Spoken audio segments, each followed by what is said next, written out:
Hey guys, Zach Greenwald here with Strength Ratio, and we're continuing our sustainable training series. We're talking about CrossFit for teen athletes.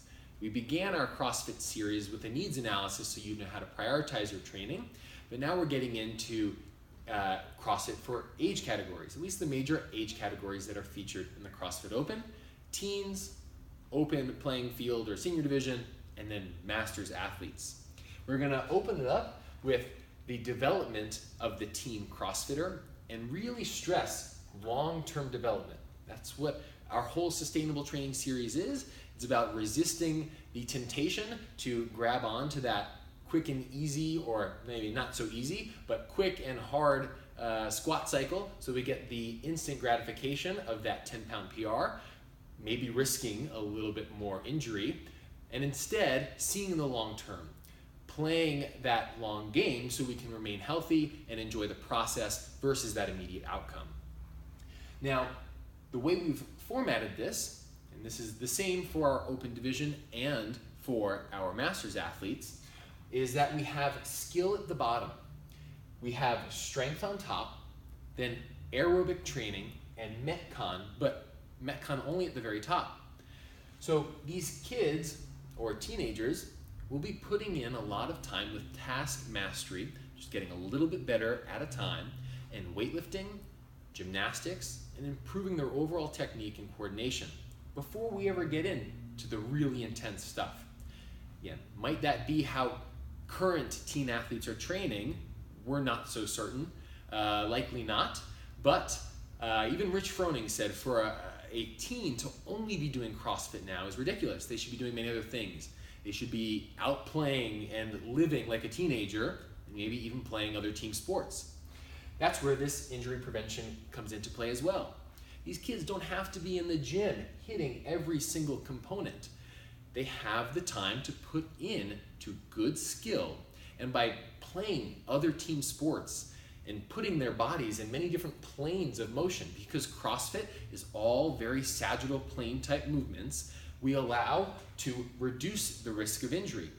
We can also support the training with many of our other philosophies, such as stressing the importance of eccentric loading with training and making sure that when we're strength training, we can pick the weight up or move the weight up faster than we can steadily lower it down. Those improved eccentrics will help even bolster some strength and reduce the injury likelihood in sports that involve a lot of cutting, such as basketball and soccer. Now, we want to make sure that the skill is laid down at the base of the pyramid, but we can also turn the pyramid on its side to get a periodized plan. So at the end of the Open, this teen athlete is working primarily on skill, then they're working on their strength, then aerobic, then Metcon. The Metcon being closest to the Open. Now, we don't have to work all that much aerobic and Metcon right at the end of the Open, simply because they need the time to rehearse those skills. They haven't had it in their past, so we're getting that time in now, and they ought to be playing other sports that give them aerobic benefits already. Where Matt Frazier was a weightlifter, he got in skill. Where Rich Froning was a baseball player and football player and every other type of sports athlete, he got in a lot of aerobic training. This is why we don't want to dive right into the intense Metcons all at once. Now, in terms of strengths and weaknesses, in terms of ratios that we speak of, we don't really have to worry about that for these kids because they're not coming in with any significant imbalance unless they've been hunched over with their iPad or their computer screen and they have this really kyphotic posture and they've been active for most of their young lives. We really don't have to worry about that. We just need to make sure that we're controlling the volume that they're doing, taking the long-term approach, and again, not throwing into Metcons all the time. That may seem very contradictory to what some teens are currently doing to prepare, but we are trying to take the long-term sustainable route so that they're not just good in their teens, but they're also good when they are senior and eventually masters athletes. The way the age brackets are split up now is that you can be a CrossFitter for life, and we want to keep that in mind.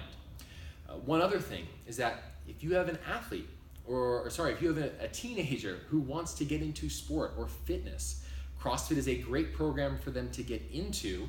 They don't only have to be chasing for a high placing in the open or at the games. We still recommend this strategy. Whether they're competitive or not, this will allow for long-term success.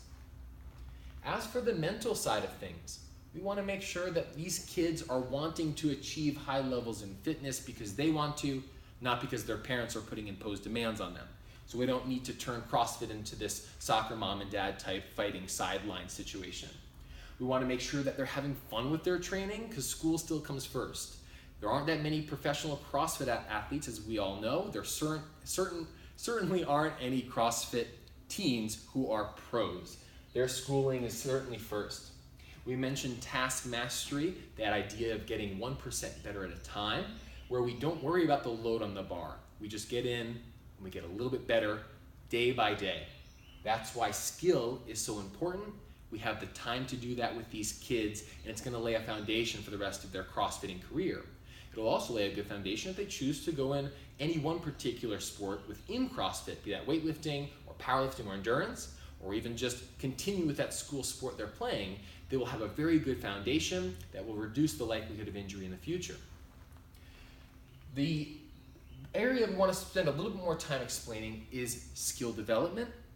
These kids need to really get a good foundation, and it's not just of wall balls, toes to bar, chest to bar pull-ups. They need to get a good foundation of how to move their body in space. If they're not doing other school sports and they're locked into this sagittal plane, they might get good at those very CrossFit exercises, but when you ask them to do something with coordination outside of the gym, even when they're playing with friends, it might totally come off and it might look ridiculous and expose them to injury. But if they're playing team sports and if they're doing things outside the gym and taking appropriate progression with skill, then we're going to improve motor learning and coordination.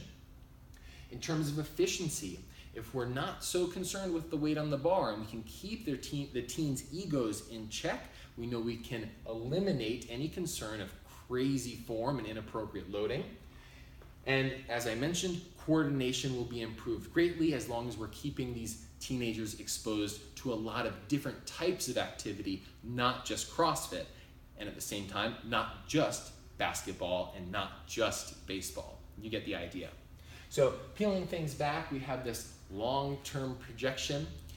Someone who is at the top of the podium at CrossFit might not be at the top of the podium when they're seniors or masters, though this data isn't yet available. We haven't quite seen who's staying the healthiest, the longest, and who's succeeding from teens to seniors to masters. So if we have to come back and make revisions to this video and to this topic, we certainly will.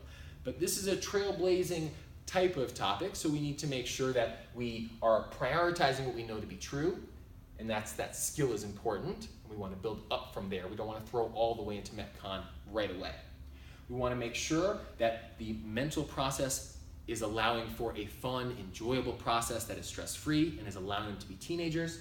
We want to make sure that we're allowing really good time with the use of participating in other sports to improve motor learning, efficiency, and coordination. So we hope you guys enjoyed, and next week we'll be talking about the sustainable training series for the open field of CrossFit athletes. Thanks.